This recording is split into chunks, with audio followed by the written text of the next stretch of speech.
A forma brutal como ele agiu com suas vítimas e como simplesmente não foi pego, chega a parecer que é uma lenda. Olá pessoal, tudo bom com vocês? Eu sou Roberta Rocha e hoje estou trazendo mais um caso criminal. Esse vídeo ele contém detalhes de morte violenta e se você for sensível a esse tipo de assunto, eu recomendo que não assista. Mas, se você gosta desse tipo de vídeo, já peço que deixe seu like e se inscreva no canal.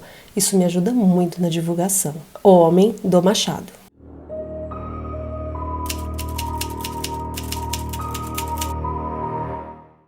Acreditava-se que tudo se deu início em 22 de maio de 1918. Suas supostas vítimas seriam um casal, Joseph e Catarina Maggio, donos de uma mercearia italiana. Alguém invadiu a casa do casal e os atacou enquanto dormiam com uma lâmina de barbear, cortando suas gargantas e finalizando com um machado ao esmagar suas cabeças. A mulher chegou a ter uma morte mais violenta. Sua cabeça quase saiu do pescoço devido ao profundo corte com a lâmina. O casal foi encontrado pelos irmãos de Joseph, que presenciaram uma cena horrível. Eles moravam próximo, eram os vizinhos dele. Joseph chegou a sobreviver ao ataque até a chegada de seus irmãos, mas morreu antes da ajuda médica chegar. A polícia encontrou na casa roupas ensanguentadas do assassino, o machado foi encontrado no banheiro, já a navalha utilizada foi encontrada nos fundos de um quintal de um vizinho. O assassino entrou pela porta dos fundos com a ajuda de um cinzel. Nada de valor foi roubado, o que descartou um possível assalto. Os irmãos de Joseph foram colocados como suspeitos,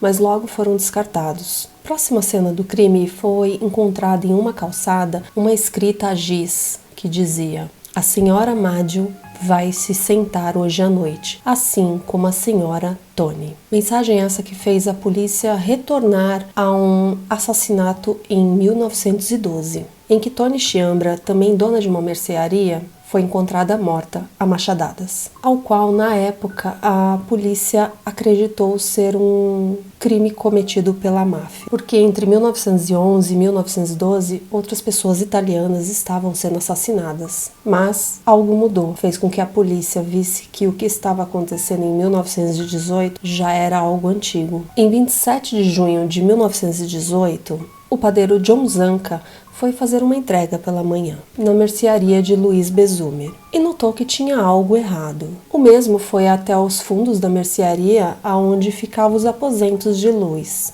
John encontrou Luiz e Harriet cobertos de sangue, mas ainda vivos. O machado também foi encontrado no banheiro. O casal foi atacado enquanto dormiam. Nada havia sido roubado e a forma de entrada foi a mesma. O assassino entrou pela porta dos fundos e um cinzel também foi encontrado. Foi descoberto que a mulher não era a esposa de Luiz, e sim sua amante, Harriet Lou, o que fez com que o foco nos detalhes do crime passassem despercebidos. Louis recebeu uma machadada na têmpora e Harriet teve uma ferida, um corte acima de sua orelha. Depois de um tempo, Harriet teve algumas complicações e acabou morrendo no hospital. Mas antes de morrer, ela disse que Louis era um espião alemão e que havia tentado matá-la. Mas isso acabou sendo descartado, pois devido ao seu ferimento na cabeça, isso pode ter tornado uma confusão mental na mulher. Até porque Louis tinha um ferimento na cabeça que não tinha como ter sido ele mesmo ocasionado o ferimento. Era necessário que outra pessoa o tivesse feito. E em 5 de agosto de 1918, mais um ataque aconteceu.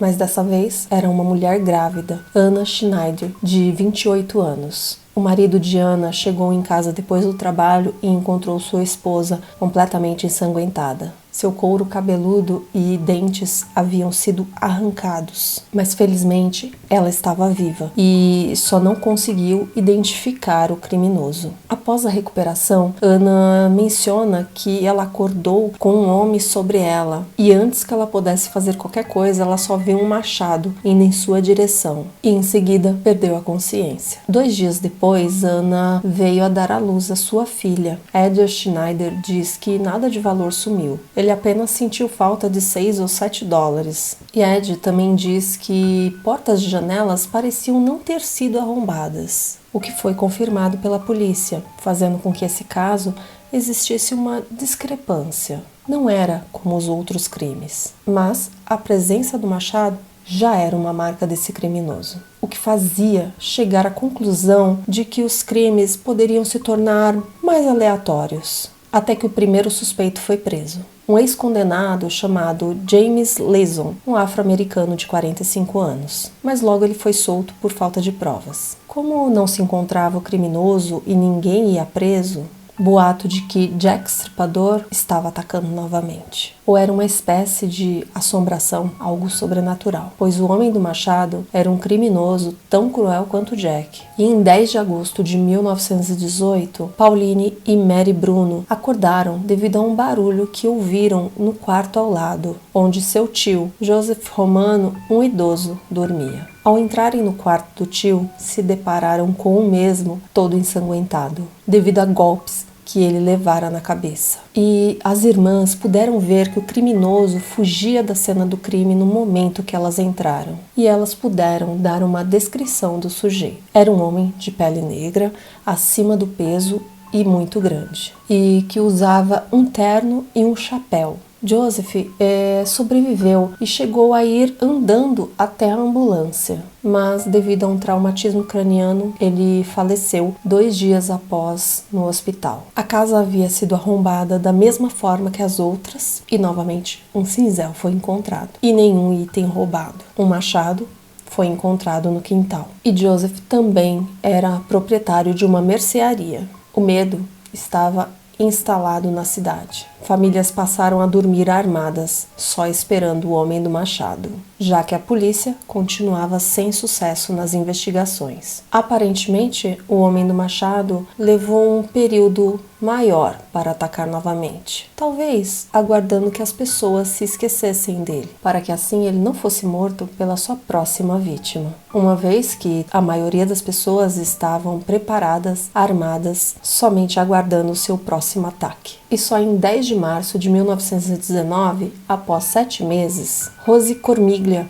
se deparou com seu marido lutando com um homem com um machado. O homem conseguiu atingir várias vezes a cabeça de Charles Comiglia. E então o assassino se dirigiu a Rose, que estava com a sua filha Mary Comiglia de 2 anos no colo. Assim, ambas foram atacadas e a filha do casal morreu rapidamente. Já Rose sofreu um grave ferimento na cabeça. Os gritos de Rose fez com que o seu vizinho, Orlando Giordano, de 69 anos, fosse verificar o que estava acontecendo. E ao chegar na residência dos Cormiglia, ele viu Rose na porta, sangrando, com sua filha morta no colo, enquanto Charles cambaleando caiu na porta. Todos foram levados para o hospital. A família também era proprietária de uma mercearia. A casa foi invadida com a ajuda de um cinzel na porta dos fundos, nada havia sido roubado e o machado encontrado nos fundos da casa. Depois de um tempo, a família foi entrevistada pela polícia e Rose disse que quem havia feito isso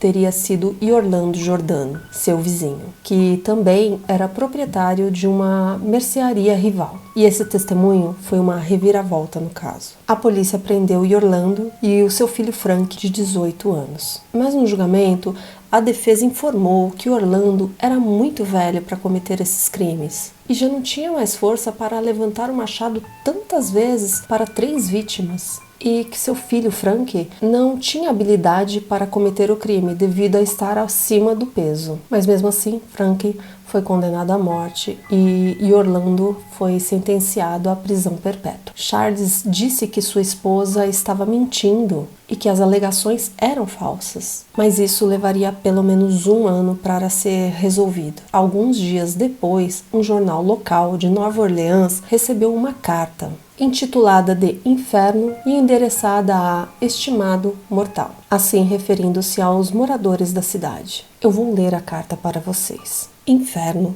13 de março de 1919. Estimado mortal, eles nunca me pegaram e nunca irão. Eles nunca me viram porque eu sou invisível, como o éter que envolve sua terra. Eu não sou um ser humano, mas um espírito de um demônio do inferno mais quente. Eu sou o que vocês, orleanianos e sua polícia tola, chamam de Homem do Machado. Quando eu achar melhor, eu virei e reivindicarei outras vítimas. Só eu sei quem serão. Não deixarei senão o meu machado sangrento, cheio de sangue e cérebros, do que eu enviei abaixo para me fazer companhia. Se quiser, pode dizer à polícia para ter cuidado, para não me irritar. Claro, eu sou um espírito razoável.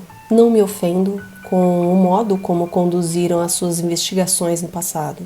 De fato, eles foram tão estúpidos que não só me divertiram, mas a sua majestade satânica Francis Joseph e etc. Mas diga-lhes que tenham cuidado, que eles não tentem descobrir o que eu sou, pois é melhor que nunca nasceram do que incorrer na ira do homem do machado. Não creio que haja necessidade de tal advertência, pois tenho a certeza de que a polícia sempre se esquivará de mim, como no passado. Eles são sábios e sabem como se manter longe de todos os danos. Sem dúvida, vocês, orleanianos, pensam em mim como um assassino horrível, que eu sou, mas eu poderia ser muito pior se quisesse. Se eu quisesse, poderia fazer uma vítima à sua cidade todas as noites. À vontade, eu queria matar milhares de seus melhores cidadãos, pois eu estou em estreita relação com o anjo da morte. Agora, para ser exato, à 00:15, horário terrestre, na próxima terça-feira à noite, eu vou passar sobre Nova Orleans. Em minha misericórdia infinita,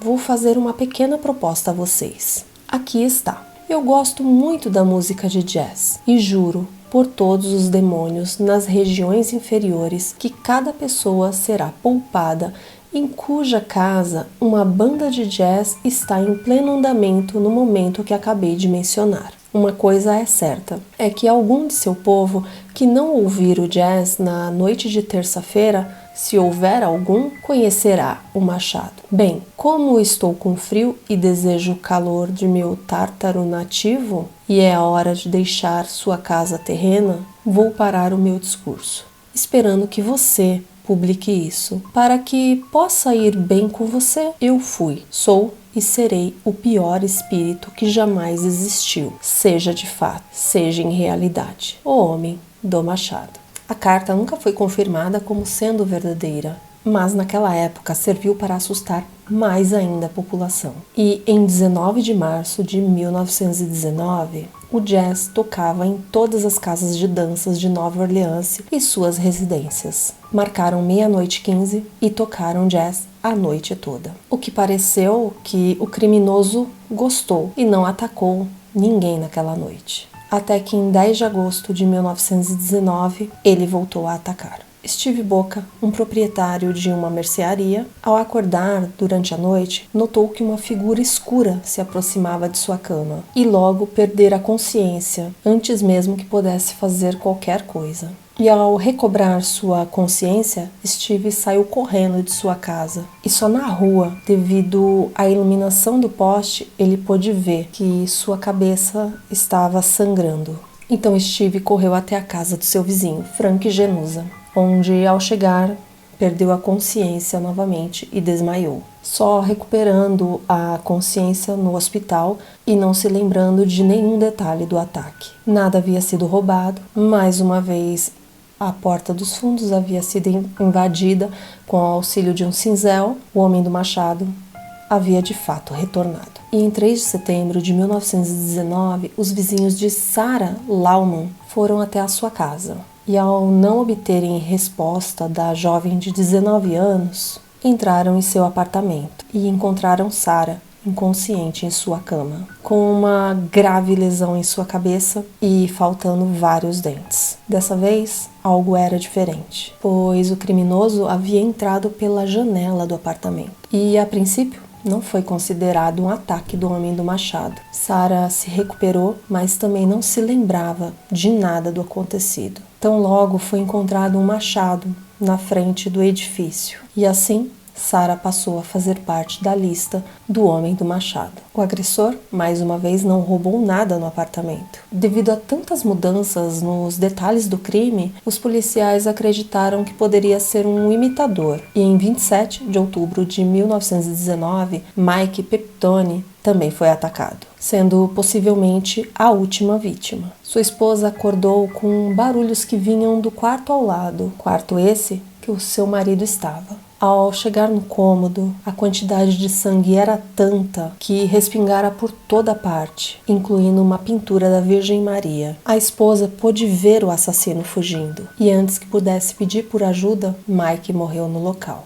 A esposa de Mike disse que não conseguiu identificar o assassino, e esse assassinato de fato leva a crer que foi o último do homem do machado. Uma teoria inicial da polícia é que o criminoso poderia ser racista a imigrantes italianos. Outra teoria era de que o grupo Mão Negra estaria envolvido nos assassinatos, pois o grupo de mafiosos usava métodos violentos de extorsão contra seus devedores. Mas logo essa teoria foi descartada, porque se fosse esse grupo, não existiriam vítimas vivas. Naquela época existia muito abuso pelas autoridades americanas, o que deu origem ao vendetta, que declaravam vingança às autoridades. E as mortes poderiam ser uma forma de vingança contra as autoridades, sendo uma maneira de ridicularizar os policiais, pois poderiam ser um grupo de pessoas espalhados por Nova Orleans. Mas essa teoria também foi descartada. E no início de 1920, a vítima Rose Cormiglia, que foi atacada em 10 de março de 1919, foi até a polícia para desmentir o seu testemunho, declarando que não era a Orlando que havia cometido o crime contra sua família, e que fez aquela declaração devido à raiva e vingança por conta da mercearia da família de Orlando. E Orlando e seu filho foram inocentados do crime e, por sorte, Frank não havia sido executado. E em 10 de dezembro de 1920, Esther, a viúva de Mike Pepitone, matou a tiros Joseph Manfre. Esther havia se mudado para Los Angeles, onde se casou com Ângelo Albano. E Ângelo disse que tinha uma parceria com Joseph Manfre, um criminoso. Mas Ângelo desapareceu após ser visto pela última vez em um banco. Quando Esther notou o desaparecimento de seu marido Ângelo, ela questionou Joseph, e o mesmo disse que seu marido Ângelo havia sido sequestrado e avisou que mais tarde pediria o resgate em troca da liberdade de Ângelo. Então, no dia 5 de dezembro de 1920, Joseph chegou na casa de Esther, dizendo para a mulher que lhe desse $500 e algumas joias. Mas Esther sacou uma arma, um 38, e o matou. Ao ser questionada pelas autoridades diante ao ocorrido, ela respondeu que foi porque esse homem havia matado seu marido. Só não se sabe ao certo a qual marido ela se referia. Como Ângelo, seu atual marido, não estava morto, mas sim desaparecido. Tão logo pareceu que Esther se referia ao seu primeiro marido,